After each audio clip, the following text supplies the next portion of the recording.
गजाननं भूतगणादिसेवितं कपित्थजम्बोफलचारुभक्षणम् उमासुतं शोकविनाशकारकं नमामि विघ्नेश्वरपादपङ्कजम्।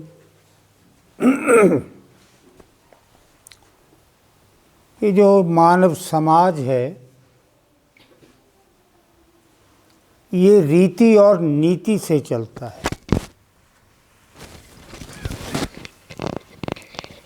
रीति लोग बनाते हैं,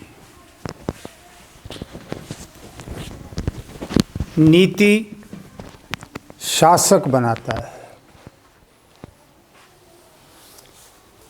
और नीति तो व्यवस्था हो गई। बीच में आ रहा है, इधर कर दे कैमरा, बीच में आ रहा है और इधर कर दे। अब नीति में तो कोई कुछ नहीं कर सकता। सरकार ने कानून बना दिया कि ऑड नंबर की गाड़ी दिल्ली में एक दिन चलेगी, इवन नंबर की एक दिन चलेगी। कुछ नहीं कर सकते, निकलोगे चालान हो जाएगा। लेकिन रीतियां बदलती रहती हैं और बदलने वाला मनुष्य ही है।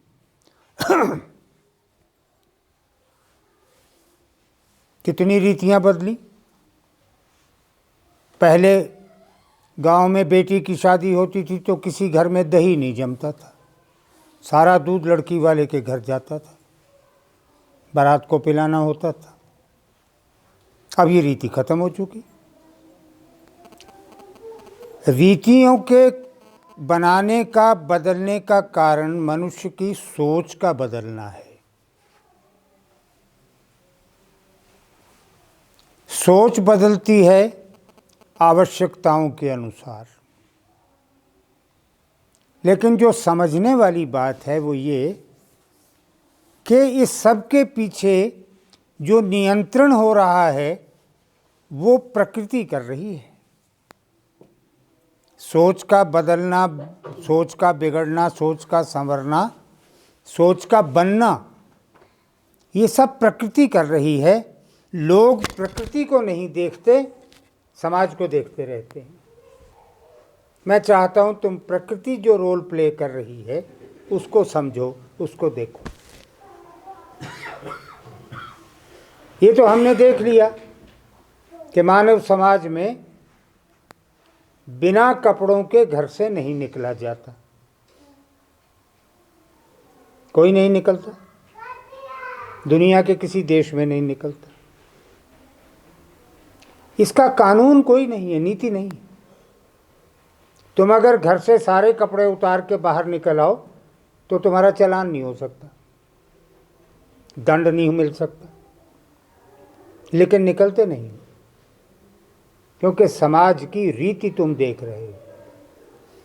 इस रीति के पीछे भी कोई प्रकृति काम कर रही है, उसको समझो। पहला आदमी जो धरती पर आया तो जोड़ा आया था, पुरुष और स्त्री का। उसको बाइबल कहती है उसका नाम एडम था, स्त्री का नाम ईव था। हमारे शास्त्र कहते हैं पुरुष का नाम मनु था, स्त्री का नाम श्रद्धा था।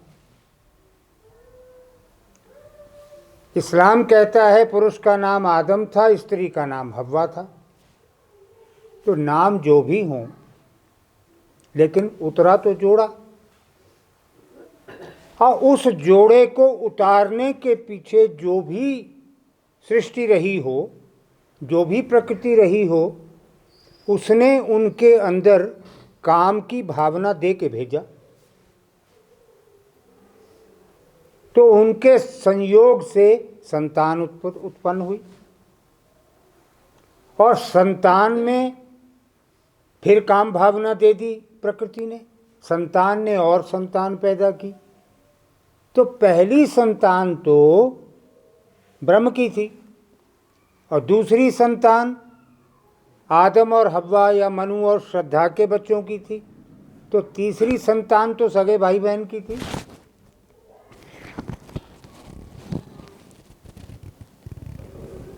तो इसलिए किसी ने कहा कि ज़िंदगी क्या है? गुनाहे आदम, आदम का पाप, आदम की गलती। ज़िंदगी है तो ज़िंदगी क्या है? गुनाहे आदम। ज़िंदगी है तो गुनहगार हैं हम भी तो उसी के संतान चले आ रहे हैं। तो समाज अपनी मर्यादाएं बनाने लगता है जब प्रकृति प्रेरणा देती है। पहले मनुष्य स्त्रियां सब नग्न रहा करते थे, फिर उन्हें लगा कि नग्न शरीरों को देखकर कामुकता जागती है, तो एक रीति बन गई कि पेड़ों के पत्ते तोड़ो, बड़े बड़े केले के पत्ते जैसे होते हैं ऐसे तोड़ो, उससे अपना शरीर ढक लो। वो ढकने लग गए। तो तब ये हुआ कि जिसने पत्ते नहीं पहने हैं वो समाज के विरुद्ध जा रहा है, इसको दंड दो, नंगा घूम रहा है।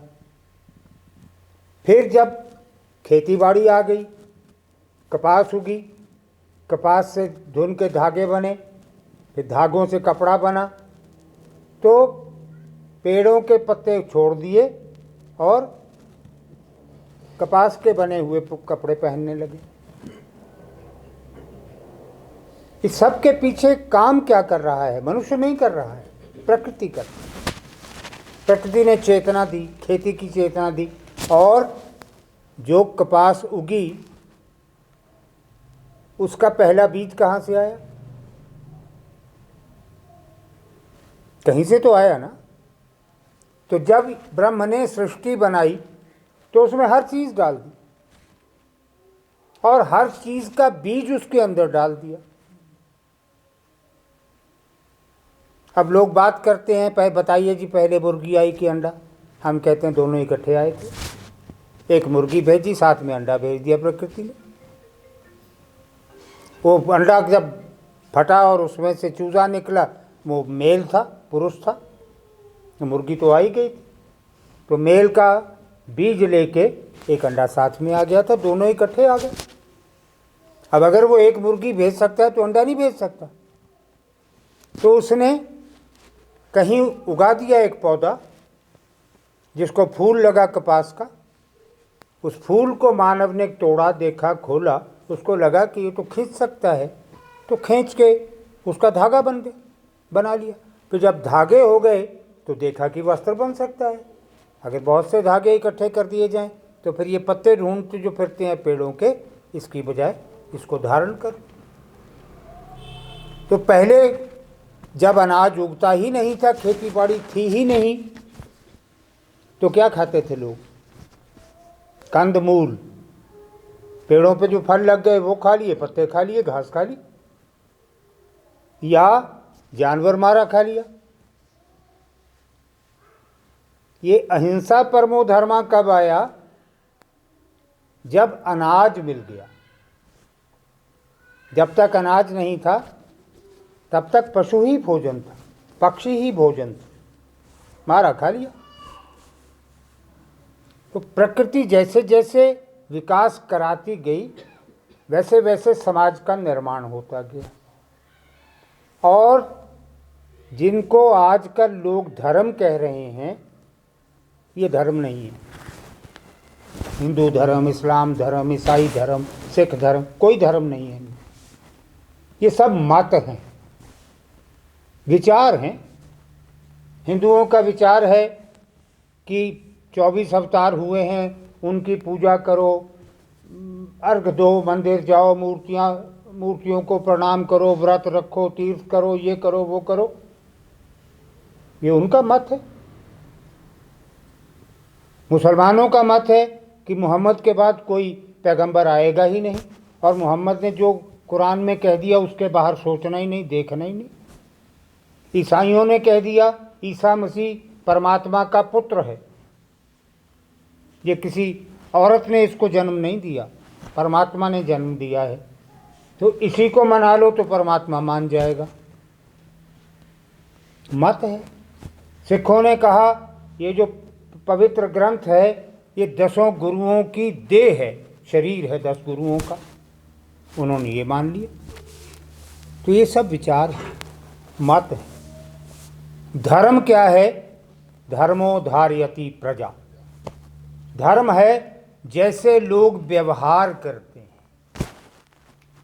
आदिम युग में धर्म था नंगे रहो, फिर धर्म बना पेड़ों के पत्ते बांध के शरीर ढको, फिर धर्म बना कपड़े पहनो, फिर धर्म बना आपस में भाईचारा बनाओ, दुख सुख में भागीदारी करो, किसी को कष्ट है उसकी सेवा करो, कोई आर्थिक तंगी है उसकी सहायता करो। फिर ये नियम बन गए और उन नियमों के आधार बन गए। कैसे आधार बन गए? बैंकिंग सिस्टम नहीं था, धीरे धीरे बना ना सारा कुछ। तो क्या बना कि किसी के घर में गमी है या खुशी है, पैसा तो चाहिए। घर में मृत्यु हो गई, दाह संस्कार को पैसा चाहिए, कफन दफन खरीदना, लकड़ी खरीदनी, फिर जो व्यवहार है दान दक्षिणा ये सब करना, तो पैसा तो चाहिए। और पुत्र जन्म हुआ तो भी पैसा चाहिए। जच्चा बच्चा दोनों के लिए खुराक चाहिए, बच्चे के लिए दूध चाहिए, और शादी ब्याह है तो भी खर्चा। तो क्या बना कि हर मौके पर तुम जो अपने परिचित जितने लोग हैं सब थोड़ा थोड़ा धन दे दें, जिसको शगुन कहा गया, धन दे दें। तो उसके पास धन आ गया, उसका काम बढ़िया निकल गया। अब ये धन उसको लौटाना है। मिला तो एक बार में, लौटाना किस्तों में है। कल तुमने किसी को आज 100 रुपया दे दिया शगुन, कल जब तुम्हारे बेटे बेटी की शादी होगी वो दे जाएगा। उस समय जितने को तुमने दे रखा है वो सब दे जाएंगे। तो एक सिस्टम बन गया, एक रीति बन गई। अब इस रीति में नीति कहीं नहीं, ये सरकार का कानून नहीं है, रीति है। और इन्हीं रीतियों के चलते चलते क्या हुआ कि एक आदमी घर से कुछ सोच के चला, कंफ्यूजन की स्थिति में था, टेंस था, चिंतित था, निकला और आगे से बिल्ली निकल गई। वो गया जहाँ काम को, वो काम नहीं बना उसका। तो उसने मन में पक्का विश्वास बिठा लिया कि जब बिल्ली रास्ता काटते तो काम नहीं बनता। तो उसने और 10 को बता दिया कि ये हुआ। उन 10 ने भी मान लिया और धीरे धीरे धीरे ये विश्वास ही बन गया कि बिल्ली रास्ता काटे तो वापस चले जाओ घर को, फिर दोबारा निकल आना। अब किसी ने छींक मार दी, लौट जाओ। अब गड़बड़ हो गई, कई जगह नहीं लौटा जा सकता। मान लो अदालत में पेशी है, क्रिमिनल केस चल रहा है, तो आधे घंटे बाद चलेंगे, छींक पड़ गई तब वारंट निकल जाएंगे, तब तक तो क्या करोगे वहाँ? तो जाना है तो फिर उसमें से छूट लेते हैं लोग। छींके खाइए, छींके पिए, छींके जाइए सौं, छींकत कभी ना घर से चलिए, होएं सोने के गांव। अब उसमें से 3 छूटें ले ली कि छींकने पर खाना खा सकते हो, छींकने पर सो सकते हो, है ना? हाँ, किसी के छींक मारे पे खाना नहीं छोड़ते, खाते हैं, सो भी सकते हैं, ठीक है, पी भी सकते हैं। पानी पी रहे हैं, कोक पी रहे हैं, चाय पी रहे हैं, छींक मार दी किसी ने तो छोड़नी नहीं है चाय, ये बीच में से वो भी निकाल दिया। केरल में क्या है कि छिपकली को दीवार पर देखकर ही सारे दिन का कार्यक्रम बनाते हैं लोग, साधारण लोग। पूंछ टेढ़ी है तो शुभ है, पूंछ इधर को है तो अशुभ है ना? आज ये नहीं करेंगे, छिपकली यूं घूमी है तो अनिष्ट होगा, छिपकली यूं घूमी है तो शुभ समाचार आए। वो छिपकली ही देखते रहते हैं।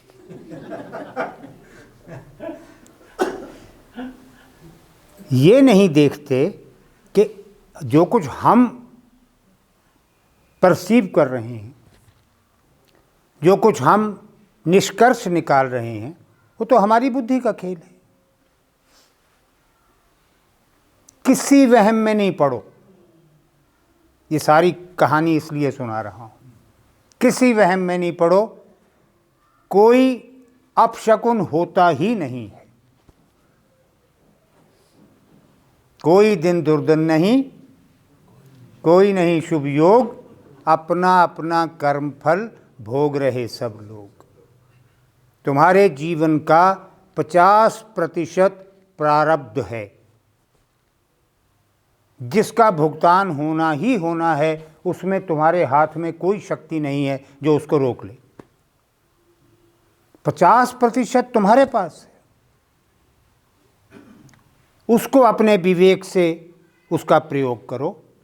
वो तुम्हारी पूंजी है, उसको सोच समझ के खर्च करो।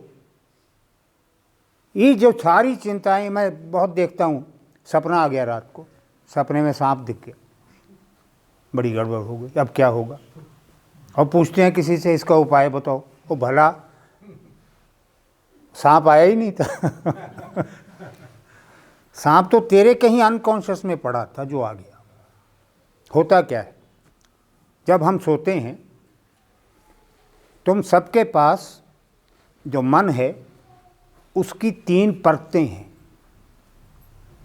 सबसे ऊपर वाली परत का नाम है चेतन, अंग्रेजी में कहते हैं कॉन्शियस। बीच वाली परत का नाम है अर्ध चेतन, सब कॉन्शियस।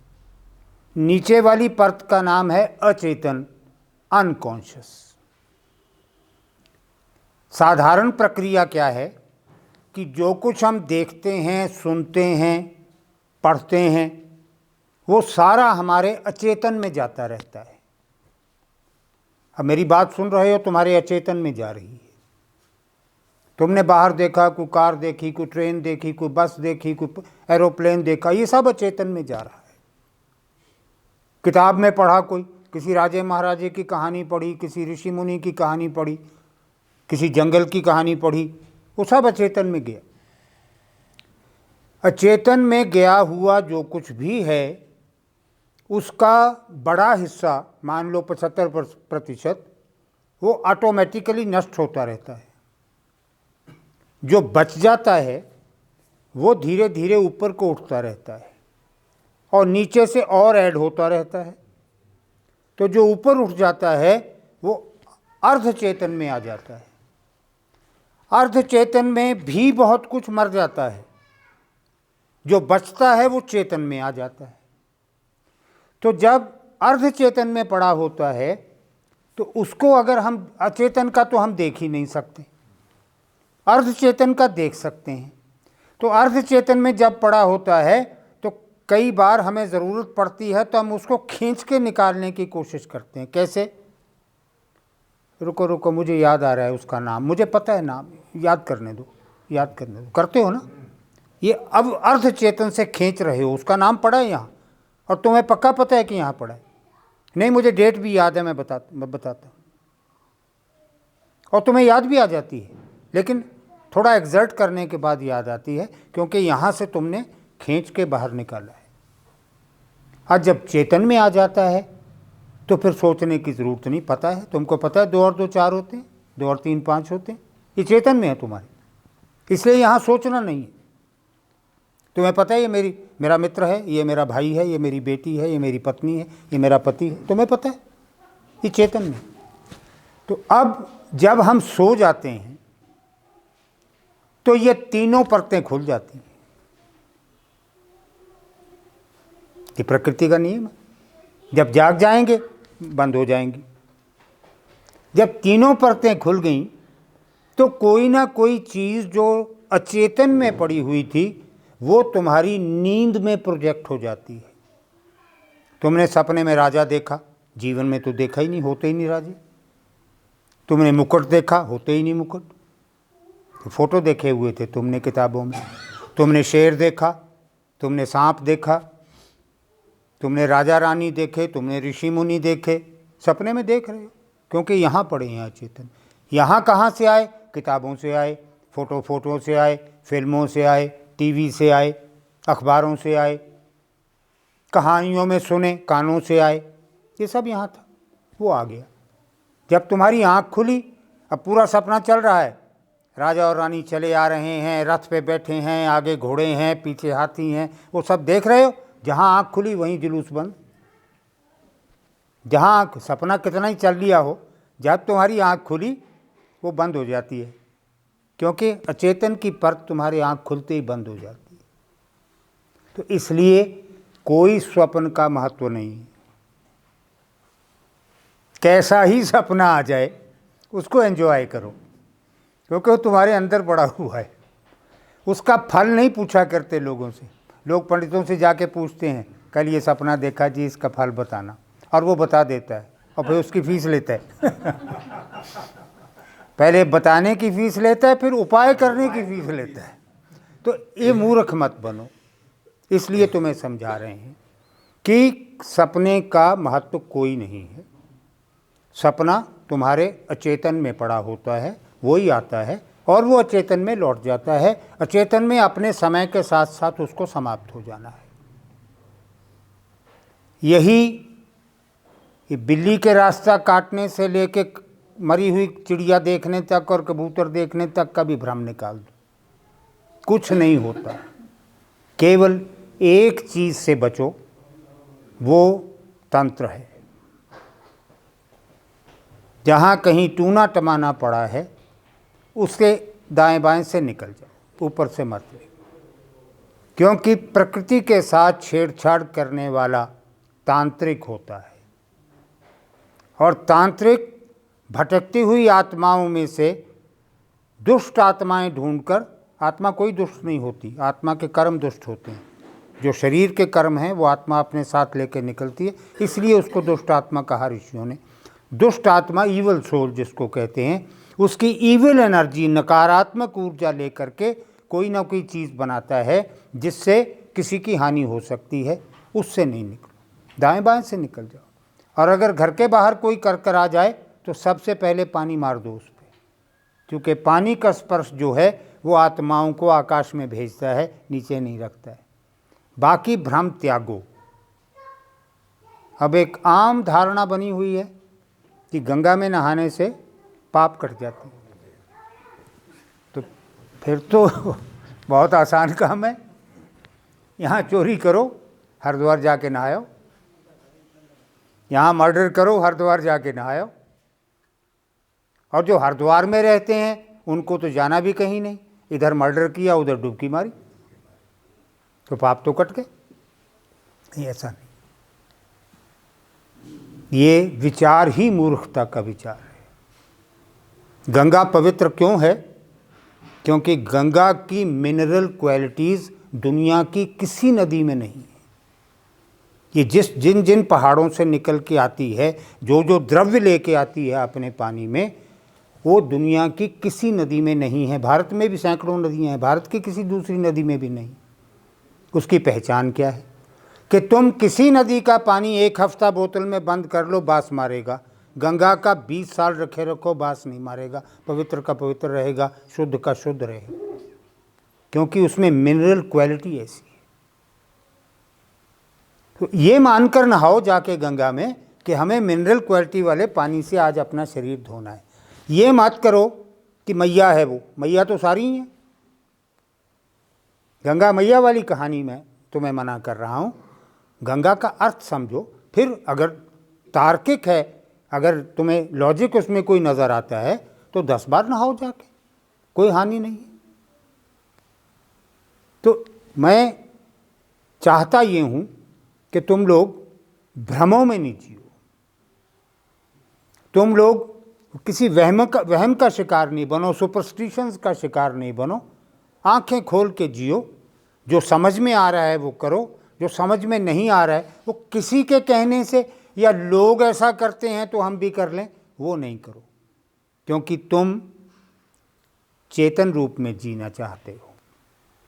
ना अर्ध चेतन में जियो, ना अवचेतन में जियो, चेतन में जियो। चेतन में जीने वाला ब्रह्म के साथ तार जोड़ लेता है, और वही तार है जो अंत समय शरीर छोड़ते हुए तुम्हारी आत्मा को सीधे ब्रह्म तक ले जाएगा। ओम ओम ओम।